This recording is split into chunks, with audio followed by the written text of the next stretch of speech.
살다 보면 누구나 한 번쯤은 그런 생각하잖아요. 그쵸. 뭔가 일이 막 꼬이고 마음은 너무 복잡하고 네, 온갖 걱정거리들로요. 그냥 다 멈추고 리셋 버튼 탁 누르고 싶다. 이런 생각. 아, 정말 공감되네요. 리셋 버튼. 오늘 우리가 바로 그 인생의 리셋 버튼에 대한 이야기를 좀 해보려고 합니다. 네. 자료가 예일교회 열기기도에서 선포된 설교인데요. 요나서 3장을 바탕으로 한 부흥이 일어나다라는 제목의 설교입니다. 네, 맞습니다. 그래서 오늘 저희의 목표는 이 설교가 정말로 그 리셋의 열쇠를 우리에게 줄 수 있는지 그 핵심까지 한번 깊숙이 들어가 보는 겁니다.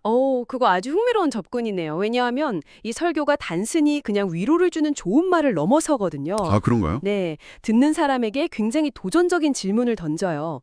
당신이 지금껏 꽉 붙들고 있던 그 삶의 운전대, 그거 내려놓을 수 있냐고요. 삶의 운전대를 내려놓을 수 있느냐. 바로 이 질문이 오늘 우리가 나눌 대화의 중심에 서게 될 겁니다.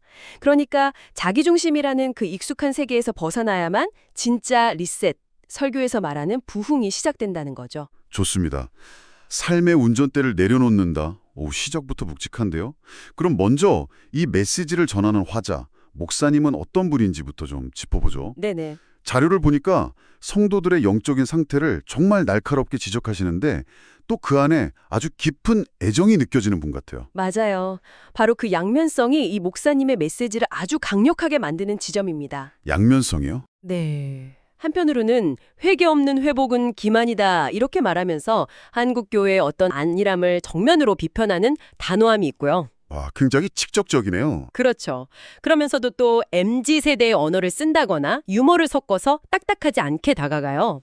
친근하게. 네. 특히 인상적인 건 현대인의 영혼을 ഘ갉아먹는 그 세상의 소음 있잖아요. 네네. 그걸로 스마트폰, SNS, 쇼핑 이런 아주 구체적인 것들을 딱 지목한다는 겁니다. 그러니까 영적인 원리에 있어서는 한치의 타협도 없는데 그걸 설명하는 방식은 지극히 현대적인 거죠. 회개 없는 회복은 기만이다. 야, 이 말이 계속 마음이 남네요. 보통은 회복이나 축복을 먼저 이야기하잖아요. 그렇죠. 다들 듣고 싶어하는 말이죠. 그런데 그 모든 것의 전제 조건으로 회개를 딱 내세우시는군요. 그렇다면 이 목사님이 말하는 부흥, 영어로는 리바이벌인데 이 단어의 진짜 의미가 뭘까요? 여기서 아주 중요한 개념 정의가 나옵니다. 목사님은 부흥이 그저 살아남기 위한 몸부림, 그러니까 서바이벌이 아니라고 딱 선을 그어요. 서바이벌이 아니다. 네. 부흥은 다시 살아나는 것, 즉 리바이벌이라는 거죠. 다시 살아나는 것. 이건 두 가지 차원으로 나뉘는데요.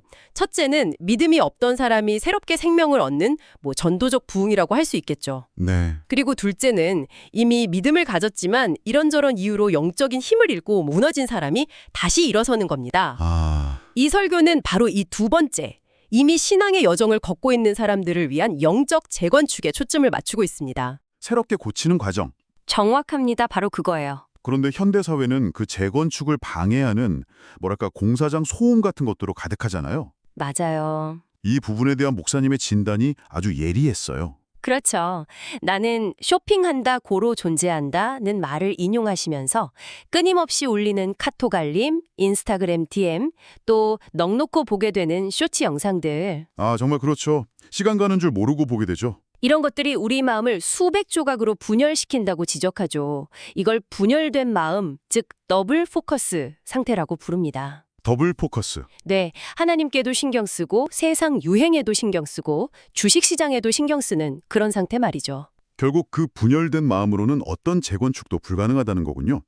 그렇다면 설교에서 제시하는 해결책은 뭔가요? 이 분열된 마음을 어떻게 다시 하나로 모을 수 있을까요? 그 유일한 방법으로 제시되는 게 바로 회개입니다.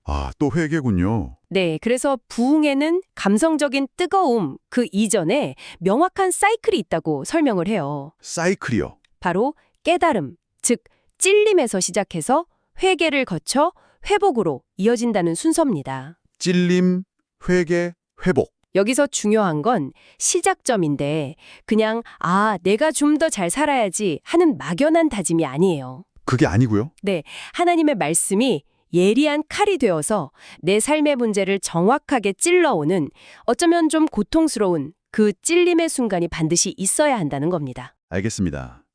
부흥의 시작은 찔림이다. 그런데 여기서부터 정말 흥미로운 지점으로 넘어가요. 네. 이 위대한 부흥의 사이클을 설명하려고 설교가 가져온 예시가 바로 요나라는 인물이잖아요. 맞습니다. 요나죠. 솔직히 말해서 요나는 이 회개와 순종의 모델로는 거의 최악의 인물 아닌가요? 하하, 그렇죠. 도망치고 불평하고 마지못해 순종하는 인물의 대명사인데 말이죠. 바로 그 점을 목사님이 의도적으로 파고듭니다. 그게 이 설교의 핵심적인 역설이죠. 욕설이요? 네, 요나는 물고기 뱃속에서 죽다 살아났잖아요. 네, 그렇죠. 그랬음에도 불구하고 여전히 자기중심적인 그 못된 자아를 버리지 못했어요. 아, 니느웨는 당시 초강대국 아수르의 수도였고 다 둘러보려면 사흘 길은 좋게 걸리는 어마어마한 도시였습니다. 굉장히 큰 도시였군요. 그런데 요나가 어떻게 했죠? 딱 하루, 그것도 성의 없이 걸으면서 40일이 지나면 니느웨가 무너지리라 이 5마디? 5마디요? 네, 저주에 가까운 심판 메시지만 그냥 툭 던지고 끝내버립니다. 정말 최소한의 의무만 이행한 셈이네요. 어떤 사랑이나 긍휼은 하나도 없이요. 전혀 없었죠. 그런데 정말 믿을 수 없는 일이 벌어지잖아요. 바로 그겁니다. 그 불성실하고 냉소적인 선포에 니느웨의 왕부터 가축까지 도시 전체가 회개하고 엎드려요. 맞아요. 이게 상식적으로는 이해가 안 가는데 어떻게 가능했던 걸까요? 바로 여기에서 이 설교가 우리에게 던지는 가장 중요한 통찰이 나옵니다. 뭘까요? 부흥은 인간의 열정이나 세련된 설득 기술, 완벽한 인격에서 비롯되는 게 아니라는 거죠. 아, 부흥은 오직 그 안에 담긴 하나님의 말씀 자체의 능력, 그리고 그 말씀을 듣는 이들을 불쌍히 여기시는 하나님의 긍휼에 달려있다는 사실입니다. 와, 그래서 이런 메시지가 나오는 겁니다. 하나님은 완벽한 사람을 쓰는 게 아니라 순종하는 사람을 쓰신다. 심지어 그 순종이 불완전하고 마지못해 하는 순종일지라도요. 와, 이건 오늘날의 어떤 자기계발이나 퍼스널 브랜딩 문화에 정면으로 반하는 이야기네요. 그쵸. 완전히 반대죠. 우리는 늘 완벽하고 흠없는 모습을 보여주려고 애쓰잖아요. 영적인 영역에서조차 나는 이만큼 준비된 사람이라는 걸 증명하고 싶어 하고요. 맞아요. 그런데 이 설교는 신이 우리의 완벽한 이력서를 원하는 게 아니라 비록 마지못해 하는 것일지라도 그 순종이라는 행위 자체를 원한다는 거군요. 정확합니다. 진정성을 완전히 재정의하는 이야기죠. 중요한 건 메신저의 완벽함이 아니라 메시지의 능력이라는 겁니다. 그렇군요. 자, 그럼 그 놀라운 회개는 구체적으로 어떤 모습으로 나타났을까요? 목사님은 본문을 통해 회개의 4단계를 아주 명확하게 제시하시던데요. 네, 그 4단계가 아주 실질적이죠. 하나씩 자세히 짚어보죠. 첫 번째 단계가 뭐였죠? 첫 번째 단계는 바로 내 탓입니다 라고 고백하는 겁니다. 내 탓입니다. 네, 니느웨 사람들은 요나의 말을 듣자마자 다른 핑계를 대지 않았어요. 경제가 어려워서 정치인들이 잘못해서 이런 남 탓, 환경 탓을 멈췄죠. 아, 모든 문제의 근원이 바로 우리 자신의 죄에 있음을 즉각적으로 인정한 겁니다. 문제의 원인을 외부가 아닌 내부에서 찾는 것. 이게 회개의 출발점이죠. 내 삶의 문제에 대한 책임의 소재를 100% 나 자신에게로 가져오는 거군요. 맞습니다. 자, 그렇게 내 탓임을 인정했다면 두 번째 단계는 뭔가요? 두 번째 단계는 보좌에서 내려오기입니다. 보좌에서 내려오기? 니누의 왕이 어떻게 했나요? 메시지를 듣자마자 그 화려한 왕복을 벗어던지고 굵은 베옷을 입고 제 위에 앉았어요. 네, 그랬죠. 이건 엄청난 상징적 행위죠. 내 인생이라는 나라에서 왕 노릇하던 그 자리에서 스스로 내려오는 겁니다. 아, 내 경험, 내 지식, 내 기준이 왕이었던 삶을 내려놓고 그 자리에 하나님을 왕으로 모시는 것. 일종의 주권 이양이죠. 내 인생의 CEO 자리에서 자발적으로 사임한다. 뭐 이런 느낌이네요. 하하, 네. 아주 적절한 비유입니다. 정말 강렬하네요. 하지만 그런 내적인 결심만으로는 부족하겠죠. 이게 구체적인 행동으로 이어져야 한다고도 말하나요? 물론입니다. 그게 바로 세 번째 단계, 방향 전환입니다. 방향 전환? 목사님은 여기서 회개는 우는 게 아니라 유턴하는 것이라고 딱 잘라 말해요. 우는 게 아니라 유턴이다. 네.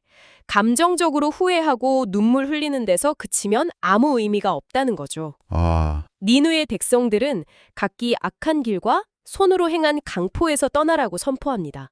즉, 잘못된 줄 알면서도 계속하던 그 길에서 완전히 돌아서서 반대 방향으로 가는 행동의 변화가 반드시 따라와야 한다는 겁니다. 그렇군요. 생각의 전환, 주권의 이양, 그리고 행동의 전환까지. 그럼 마지막 네 번째 단계는 무엇인가요? 이 모든 과정을 완성하는 열쇠일 것 같은데요. 네 번째 단계는 하나님의 약속을 신뢰하고 리셋하는 것입니다. 네, 니느웨 왕이 하나님의 뜻을 돌이키시고 그 진노를 그치사 우리가 멸망하지 않게 하시리라고 선포하거든요. 네네. 이건 혹시 하나님이 용서해 주실지도 몰라 정도의 막연한 기대가 아니에요. 우리가 진심으로 돌아설 때 하나님은 심판하려던 뜻을 반드시 돌이키신다는 그분의 성품과 약속에 대한 굳건한 신뢰입니다. 아, 신뢰군요. 바로 이 회개를 목사님은 우리 인생의 모든 에러와 버그를 해결하고 새롭게 시작하게 하는 리셋 버튼에 비유합니다. 네. 이 버튼을 누르는 순간 과거의 모든 잘못은 삭제되고 새로운 페이지가 열린다는 거죠. 회계는 리셋 버튼이다. 와, 정말 강력하고 기억하기 쉬운 개념이네요. 그럼 이 모든 분석을 바탕으로 이 설교가 오늘을 살아가는 우리에게 주는 구체적인 시사점들은 무엇이었는지 좀 정리해 볼까요? 네, 크게 4가지 실천적인 권면으로 요약할 수 있습니다. 네. 첫째, 과거에 묶이지 말라는 겁니다. 과거에 묶이지 말라. 네, 과거에 큰 은혜를 경험했든 깊은 상처를 받았든 거기에 머물지 말라는 거죠. 하나님은 과거의 나가 아니라 오늘 순종하는 나를 통해 일하시기 때문입니다. 과거의 영광이나 상처가 현재의 순종을 방해하게 두지 말라는 거군요. 두 번째는 아주 구체적인 행동 강령이었죠? 맞습니다. 둘째, 스마트폰을 내려놓고 말씀을 펼치라는 겁니다. 아, 정말 현실적이네요. 네, 세상의 소음으로 영혼이 마비되도록 방치하지 말고 말씀을 눈으로 읽고 밑줄을 그으면서 능동적으로 하나님과 소통하는 시간을 확보하라는 아주 현실적인 조언이죠. 앞서 말한 그 분열된 마음을 하나의 마음으로 바꾸는 가장 기본적인 훈련이겠네요. 바로 그거죠. 세 번째 시사점은 우리의 신앙적인 태도에 대한 근본적인 질문을 던지는 것 같아요. 맞아요. 셋째는 회개 없는 복을 구하지 말라는 것입니다. 회개 없는 복? 네. 많은 사람들이 회개는 뭔가 불편하고 고통스러운 것이라고 생각하지만 목사님은 회개가 우리를 억압하는 수갑이 아니라고 말해요. 수갑이 아니면요? 오히려 하나님과의 끊어진 관계를 다시 연결하는 유일한 통로라고 강조합니다. 이 통로를 거치지 않고 무언가를 얻으려는 건 마치 고장난 자판기에 돈만 계속 넣는 것과 같다는 거죠. 아, 관계의 회복이 먼저라는 말씀이시군요. 마지막 네 번째 시사점은 마치 한 폭의 그림처럼 그려지던데요? 정말 그렇죠.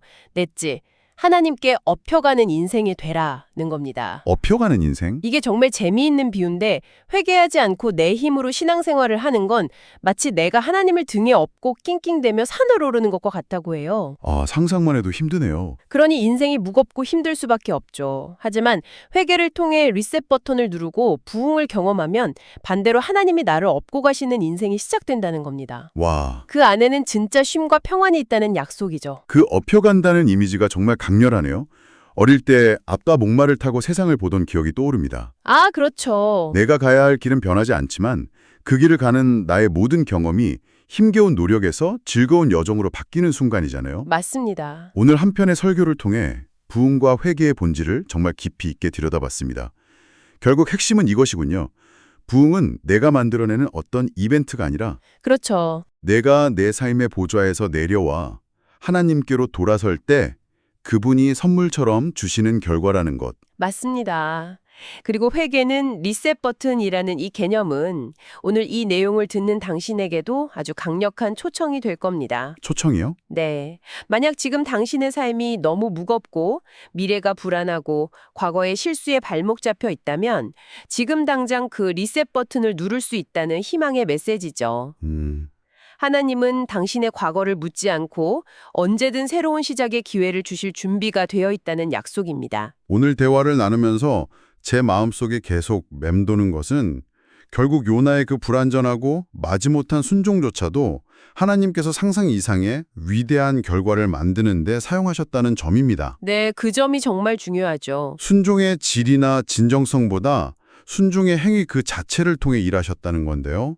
여기서 오늘 당신께 생각해 볼 질문 하나를 남겨드리고 싶습니다. 네. 혹시 당신의 삶에도 완벽하게 준비될 때까지 미루고 있는 어떤 순종의 영역이 있진 않나요?